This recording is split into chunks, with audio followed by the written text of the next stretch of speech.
আসসালামু আলাইকুম সবাইকে। আজকে আমরা আলোচনা করব গ্রিডি অ্যালগরিদমের নতুন আর একটা ফেমাস একটা প্রবলেম নিয়ে। সেটা হচ্ছে গ্রিডি কয়েন চেঞ্জ প্রবলেম। তো সবার আগে আমরা জেনে নেই যে কয়েন চেঞ্জ প্রবলেমটা আসলে কি। ধরে নেই আমাদের কাছে টোটাল একটা অ্যামাউন্টের টাকা আছে। যেমন এখানে আমাদের স্যাম্পল ইনপুট হিসেবে দেওয়া আছে 173 টাকা। অ্যান্ড এই 173 টাকাকে ভাঙতি করার জন্য আমাদের কাছে আছে 25 টাকার কয়েন, 10 টাকার কয়েন, 5 টাকার কয়েন আর 1 টাকার কয়েন। সো 25, 10, 5 অ্যান্ড হচ্ছে 1। এই চারটা কয়েনের কম্বিনেশন দিয়ে, অ্যান্ড এগুলো কিন্তু আমাদের কাছে ইনফিনিট অ্যামাউন্ট অফ আছে, এটা আমরা ধরে নিলাম। আমাদের কাজ হচ্ছে 173 টাকাকে ভাঙতি করতে হবে বা চেঞ্জ করতে হবে এই যে কয়টা আমার কাছে কয়েন আছে এগুলোর মাধ্যমে।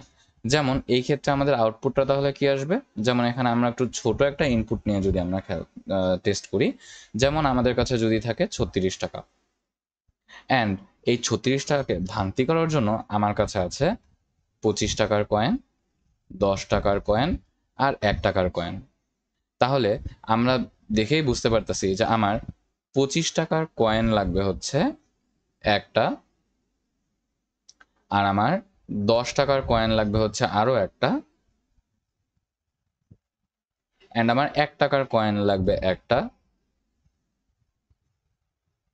সো টোটাল আমার হবে হচ্ছে 36, অ্যান্ড আমার কয়েন লাগতেছে টোটাল 3টা। তো সর্বনিম্ন 3টা কয়েন দিয়ে এই তিনটার প্রত্যেকটা একটা একটা করে নিয়ে আমি 36 টাকাকে ভাঙতি করতে পারবো। কিন্তু আমি তো এটাও করতে পারতাম যে 10 টাকার 3টা নোট দিয়ে 30 টাকা বানাইতে পারতাম, এরপর বাকি 6 টাকা 1 টাকার 6টা কয়েন দিয়ে বানাইতে পারতাম। কিন্তু সেটা তো আমরা করি নাই, কারণ আমরা হচ্ছে সর্বনিম্ন কয়টা কয়েন দিয়ে হচ্ছে 36 টাকাকে চেঞ্জ করা যায় সেটা আমরা দেখতে চাচ্ছি। তো এটাই হচ্ছে গ্রিডি কয়েন চেঞ্জের প্রবলেম। আর এই প্রবলেমটা খুবই সোজা, আমরা যদি একটু মাথা খাটাই তাহলে আমরা পারবো। সর্বপ্রথম আমরা বলে রাখি যে গ্রিডি কয়েন চেঞ্জ কিন্তু আমার সব সিনারিওতে কাজে লাগে না। উদাহরণস্বরূপ আমরা হচ্ছে একটা সিনারিও তো দেখলাম যে 36 টাকা, এটাকে আমার কাছে কয়েন আছে 25 টাকার কয়েন, 10 টাকার কয়েন আর 1 টাকার কয়েন, এগুলো দিয়ে আমি ভাঙাবো, তাহলে আমি ইজিলি এটাকে ভাঙাতে পারতেছি। অ্যান্ড আসলেই আমার সর্বনিম্ন 3টা কয়েন দিয়েই আমি 36 টাকাকে ভাঙাইতে পারবো যদি আমার কাছে কয়েনগুলো এইগুলো থাকে। তার মানে এটা হচ্ছে আমার কারেক্ট সলিউশন। বাট এই সেম সিনারিওই মানে হচ্ছে 25 টাকার কয়েন, 10 টাকার কয়েন আর 1 টাকার কয়েনই আমার থাকবে। জাস্ট আমি অ্যামাউন্টটাকে চেঞ্জ করে দিয়ে জাস্ট যদি এখন 31 টাকা করে দেই, তাহলে দেখি একটু কি হয়। আচ্ছা, 25 টাকার একটা আমরা নিব। সো 25 টাকার একটা নিলে আমাদের কাছে কত টাকা হবে? 25 টাকা। বাকি থেকে যায় কত টাকা? আমাদের কাছে বাকি থেকে যায় হচ্ছে 6 টাকা। এখন 6 টাকাকে আমি 10 টাকা দিয়ে আমি ভাঙাইতে পারবো? পারবো না, কারণ 6-এর থেকে তো 10 বড়।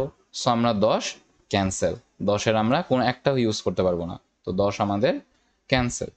বাট 1 টাকার আমরা কয়টা ইউজ করব? 1 টাকার আমরা ইউজ করব হচ্ছে 6টা।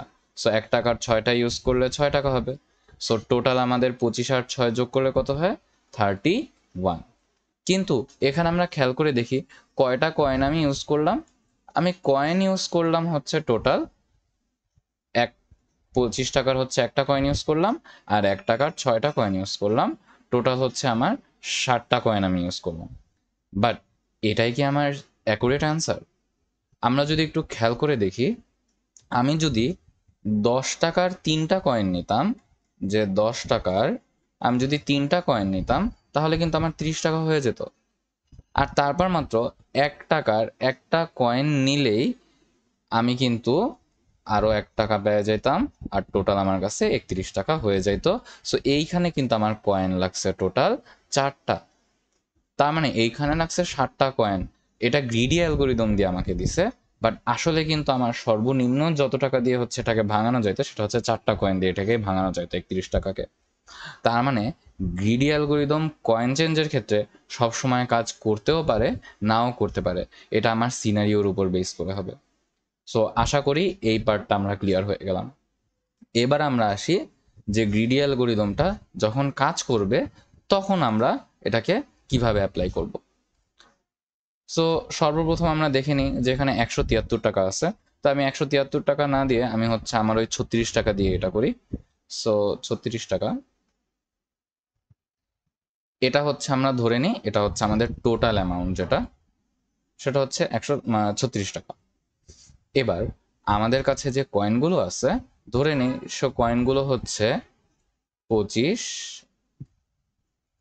10 অ্যান্ড হচ্ছে 1। তো 25 টাকার কয়টা কয়েন দিয়ে আমি ফার্স্টে আমরা দেখতেছি গ্রিডি অ্যালগোরিদম কি করে।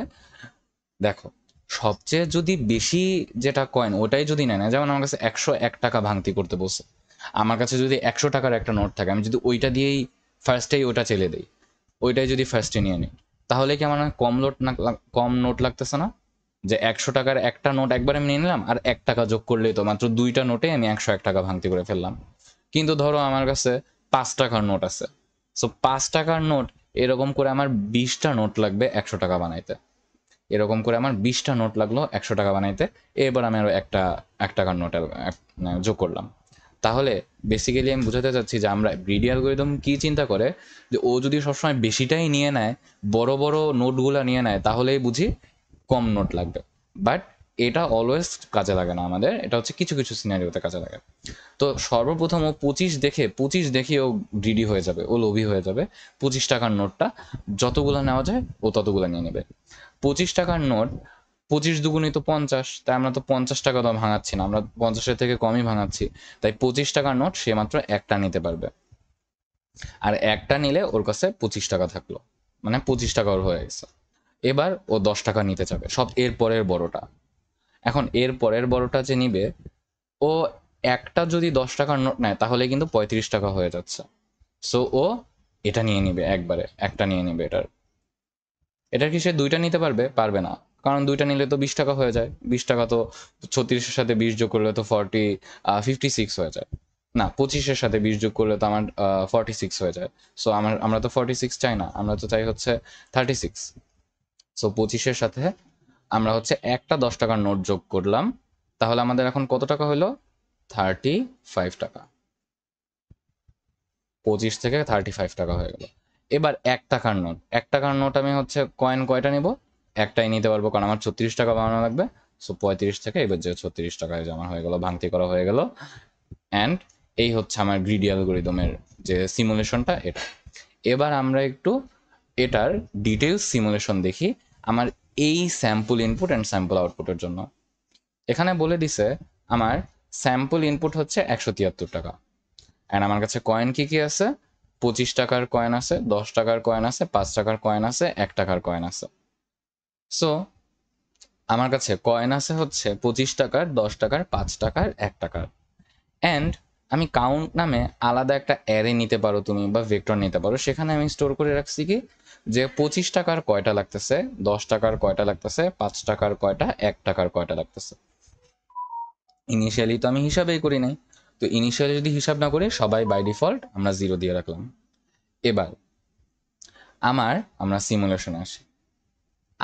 আমি এখানে একটা লুপ চালাইছি কয়বার? যে কয়টা কয়েন ওর সবাইকে তো আমরা স্ক্যান করব, তাই এই 4বার হচ্ছে আমরা লুপ চালালাম, 1বার, 2বার, 3বার, 4বার। এবার ফার্স্টে ইনিশিয়ালি আমার মোট টাকা হচ্ছে 173 টাকা। 173 টাকার মধ্যে 25 টাকার কয়টা নোট লাগবে 173কে ভাঙাইতে, এটাকে আমরা যদি হিসাব করতে চাই, তাহলে আমরা বলবো যে কাউন্ট অফ 0, মানে এই জায়গাটা আমরা বসাইতে চাই, যে কয়টা নোট লাগবে সেটা এখানে বসে যাবে। সো 173কে আমরা 25 দিয়ে ভাগ দিব, এই যে এই বরাবর যে নোটটা আমার আছে এই নোট দিয়ে আমরা ভাগ দিব।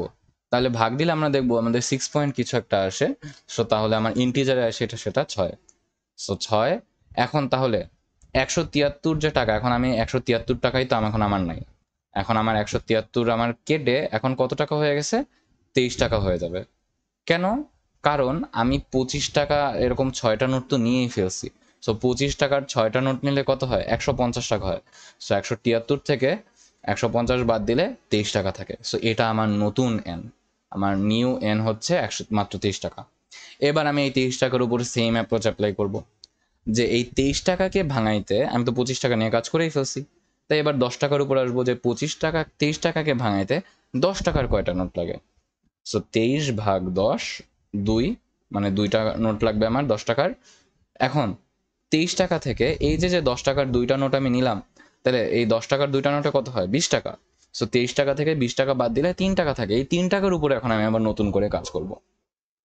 এবার আমি n ইকুয়ালস টু আমার 3 টাকা, কাউন্ট টু, এই যে হচ্ছে এই জায়গা কয়টা আমার নোট লাগবে এটা আমি হিসাব করবো, যে 5 টাকার কয়টা নোট লাগবে। সো 3কে 5 দিয়ে ভাগ করলে আমাদের 0.6 হয়। তো এটাকে ইন্টিজারে কনভার্ট করলে আমরা জানি যে 0 হয়ে গেল। সো 3 টাকা যে আছে, 3 টাকা থেকে 5 গুণ 0, মানে 5 টাকার কয়টা নোট আমরা ইউজ করবো, শূন্যটা। সো 5 গুণ 0 কত, 0। তো তার মানে এটা কত হয়ে যাবে, ওই 3 টাকাই রয়ে যাবে। সো কাউন্ট টু এটা শূন্যই আছে। এবার এই 3 টাকার উপর আবার আমি লাস্টের নোটটা দিয়ে এখন টেস্ট করব। লাস্টের নোটটা হচ্ছে কাউন্ট 3, এই যে কাউন্ট 3 লাস্টের নোটটা। সো কাউন্ট 3 ভাগ হচ্ছে 1, 1 কেন, কারণ 1 টাকার। সো এই যে হচ্ছে আমার n 3 টাকা, এই 3 টাকাকে আমি 1 টাকা দিয়ে কয়টা ভাগে ভাগ করতে পারি সেটা আমি হিসাব করতেছি।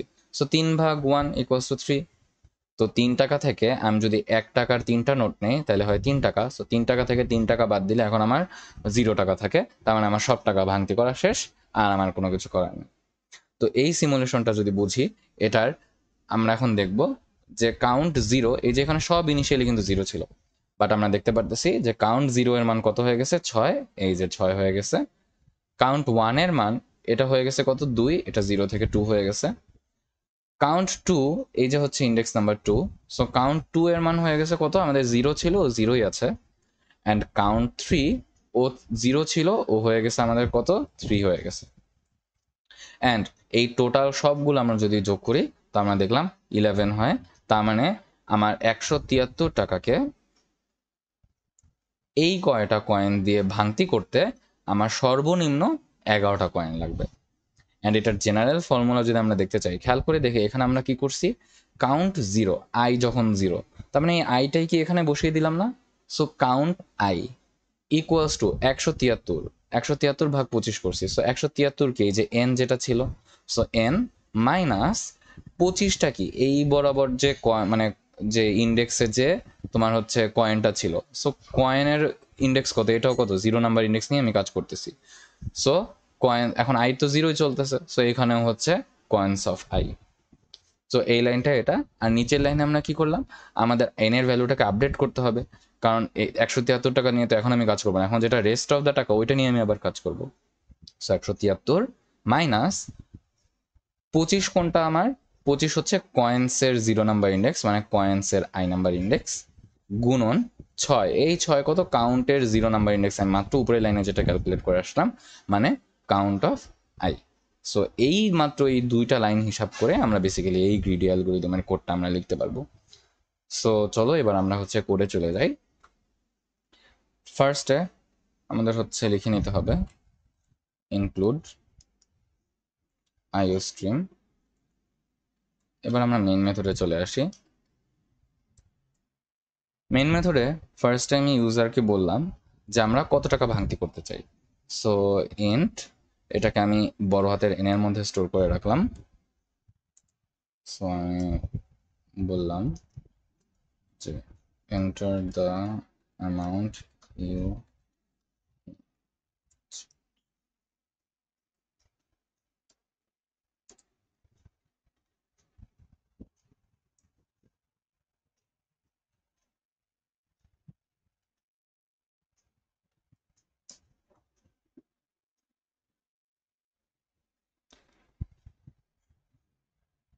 আচ্ছা এখানে আমাদের একটু ই হচ্ছে,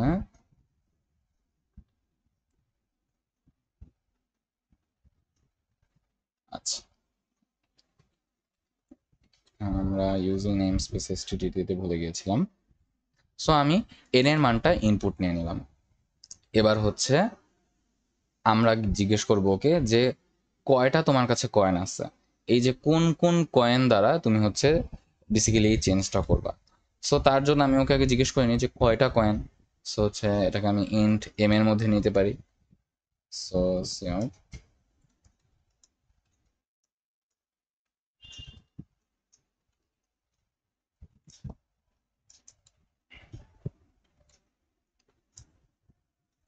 এবার আমার আমার এই যে কয়টা কয়েন অ্যান্ড এই কয়েন কয়টা কয়টা করে লাগবে, এর জন্য আমার দুইটা ডেটা স্ট্রাকচার প্রয়োজন হবে এগুলোকে স্টোর করে রাখার জন্য।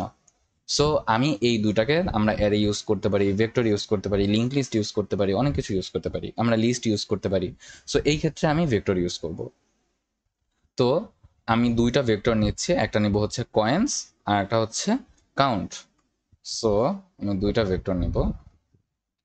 ভেক্টর, এই ভেক্টরগুলো আমার ইন্টিজার টাইপের ডেটা স্টোর করে রাখবে। সো ইন্ট কয়েন্স হচ্ছে ভেক্টর কাউন্ট। এবার যেহেতু ভেক্টর ইউজ করতেছি তাই আমাদের অবশ্যই ইনক্লুড করা লাগবে ভেক্টর। এবার এই ভেক্টরের সাইজ আমি ইনিশিয়ালাইজ করে দিব। সো আমার কয়টা কয়েন আছে আমি তো ওকে জিজ্ঞেস করে নিলাম যে এমটা কয়েন আছে, তাই এম। অ্যান্ড আমার এখানে কাউন্ট, কাউন্টের মধ্যেও কিন্তু কাউন্ট যেটা এটার সাইজও কিন্তু সেমই হবে, এই ভেক্টরটারও সাইজ সেম হবে। অ্যান্ড ইনিশিয়ালি কিন্তু সবাই জিরো দ্বারা ইনিশিয়ালাইজ করা থাকবে। সো আমার হচ্ছে সাইজ হবে এম, অ্যান্ড ইনিশিয়ালি সবাই জিরো দ্বারা ইনিশিয়ালাইজ করার জন্য আমার এখানে জাস্ট কমা দিয়ে ইনিশিয়াল ভ্যালুটা বলে দিতে হবে। সো আমরা দুইটা ভেক্টর নিলাম।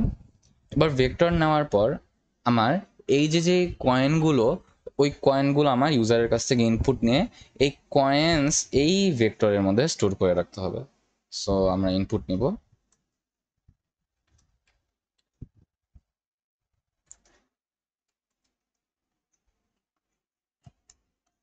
আমার কয়টা কয়েন, এমটা কয়েন।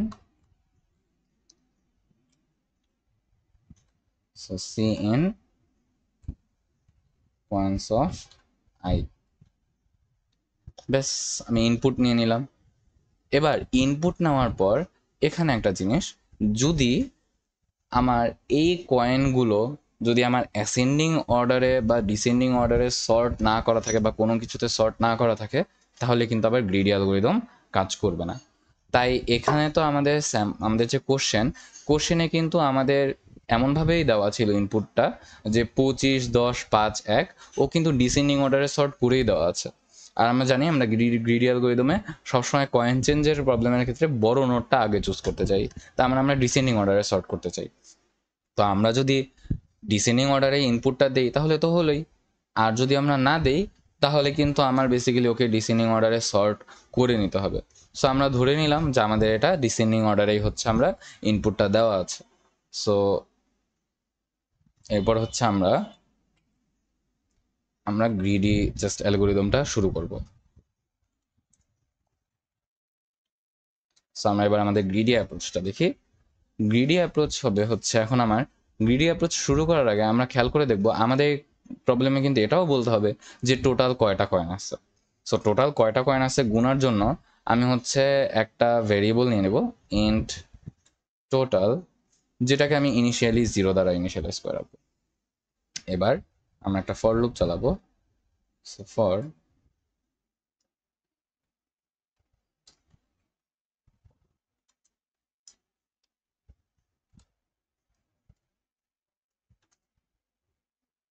অ্যান্ড আমি কিন্তু কিছুই না, জাস্ট এই দুইটা লাইন লিখলে আমার হয়ে যাবে।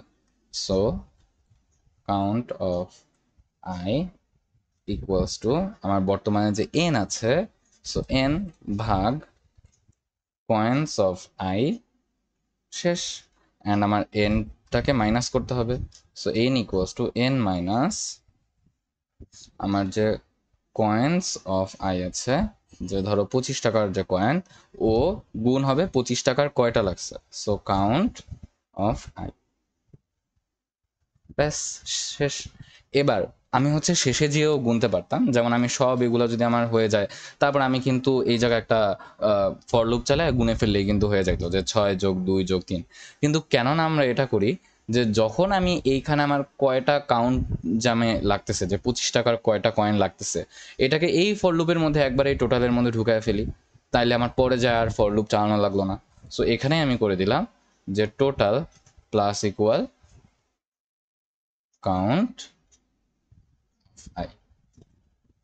ব্যাস শেষ, আমার গ্রিডি অ্যালগরিদম শেষ, এখানেই শেষ, এতটুকু। এবার আমাদের জাস্ট প্রিন্ট করে দিতে হবে। So print the output.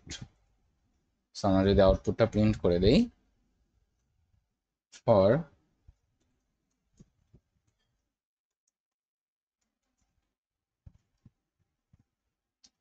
আউটপুটে আমাদের বেসিক্যালি বলা লাগবে কোন কয়েন কতবার লাগছে। সো আমরা বলবো এখন কোন কয়েন কতবার লাগছে। কোনো কয়েন যদি 0 হয় তাহলে সেটা কিন্তু আমার এখানে প্রিন্ট করি নাই। কোনো কয়েন যদি 0 হয় তাহলে সেটা কিন্তু আমি প্রিন্ট করি নাই, আমি জাস্ট বলছি যে কয়টা লাগবে। সো আমি আগে থেকেই বলে দিই যে if count of I not equal 0, তাহলে শুধুমাত্র তুমি এই কাজটা করবে। কি কাজ? প্রিন্ট করবে যে এটার কয়টা কয়েন লাগছে। সো আমি বলে দিচ্ছি, যেমন এখানে আমাদের আউটপুটটা কি বলছে, এত সেন্টস। সো আমি বলতে পারি কয়েন্স আই এত, আমরা যেহেতু বাঙালি আমরা বললাম টাকা, অ্যান্ড কয়টা লাগবে সেটা হচ্ছে আমরা কাউন্ট অফ আই থেকে বলবো।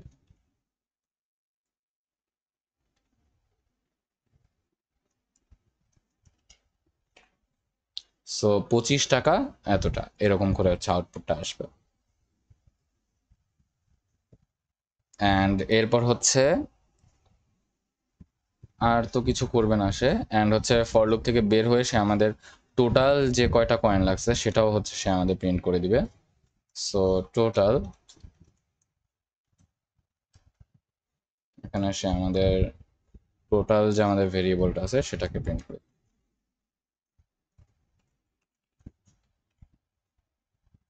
শেষ, এই হচ্ছে আমাদের অ্যালগোরিদমটা। এবার আমাদের অ্যালগোরিদমটাকে আমরা একটু জাস্ট রান করে দেখি। আমি 173 টাকা চেঞ্জ করতে চাই। আমার কাছে কয়েন আছে হচ্ছে 4টা। কি কি কয়েন? 25 টাকার কয়েন, 10 টাকার কয়েন, 5 টাকার কয়েন, 1 টাকার কয়েন। আমরা দেখতে পাচ্ছি যে আচ্ছা এখানে টাকার এখানে একটা স্পেস হবে। 25 টাকার 6টা, 10 টাকার 2টা, 1 টাকার 3টা, টোটাল 11টা। সো এত টাকা আমরা যদি হচ্ছে ট্রাই করি আমাদের ইসের জন্য, যে 36 টাকা, আমাদের কয়েন আছে হচ্ছে 3টা, 25, 10 আর হচ্ছে 1। তো আমরা দেখতে পাচ্ছি যে সব প্রত্যেকটা 3টা করে লাগবে, অ্যান্ড টোটাল আমাদের। সো এইটাই ছিল হচ্ছে আমাদের হচ্ছে গ্রিডি অ্যালগোরিদমের কয়েন চেঞ্জ প্রবলেম। এখানে জাস্ট একটা অপটিমাইজেশন আমরা করতে পারি, সেটা হচ্ছে আমাদের এই যে এই গ্রিডি অ্যাপ্রোচটা যে চলতে থাকবে, ধরে নেই আমার টাকাটা আগেই 0 হয়ে গেছে, মানে এরপরে আমার আর কিছু করারই দরকার নেই। যেমন হচ্ছে এটার উদাহরণস্বরূপ আমরা যদি বলি যে আমি যদি 25 টাকার ধরি, আমি হচ্ছে একটা নোট নিয়ে নিয়েছি, তাহলে হয় কত? 25 টাকা। আমি 10 টাকার আরও একটা নোট নিয়ে নিয়েছি, হয়ে গেল হচ্ছে কত টাকা? 30 টাকা।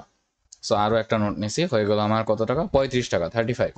তো আমার যদি 35 টাকাটাই আমার যদি ভাঙতি করা লাগে, তাহলে তো আমার জাস্ট এই দুটা কয়েন স্ক্যান করলেই হয়ে গেল। পরে যে আমার 1 টাকা আছে বা হচ্ছে 2 টাকা আছে, যত টাকাই থাকুক না কেন, ওই ওই কয়েনগুলোকে আমার স্ক্যান করার দরকার আছে? নাই। তার মানে 35 টাকার 35 টাকাটা স্ক্যান করা শেষ হয়ে গেলে আর করার দরকার নেই। তো তার মানে এখানে আমি বলতে পারি একটা জাস্ট অপটিমাইজ করার জন্য, সেটা হচ্ছে যদি আমাদের যে এন, সেটা যদি আমাদের 0 না হয়, মানে 0 হয়ে গেলে আর লুপ চালানোর দরকার নেই।